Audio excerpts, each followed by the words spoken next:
மத்தேயு நற்செய்தி அதிகாரம் 2. இன்று தேவன் பாதுகாக்கும் சக்தியை நினைவூட்டும் வசனம். மத்தேயு நற்செய்தி அதிகாரம் 2. கிழக்கிலிருந்து ஞானிகள் ஒரு நட்சத்திரத்தையை பின்தொடர்ந்து யூதர்களின் ராஜாவை தேடி வந்தார்கள். அவர்கள் குழந்தை இயேசுவை கண்டபோது வீழ்ந்து வணங்கி தங்கம், குங்குமப்பூ, முறு ஆகியவற்றை காணிக்கையாக அளித்தார்கள். ஆனால் ராஜா ஹேரோதிய திட்டம் வைத்தான்.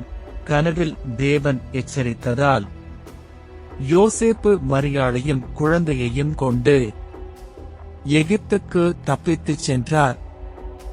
தேவன் திட்டமிட்டதை யாராலும் தடுக்க முடியாது. அவர் உன் வாழ்க்கையையும் பாதுகாப்பார்.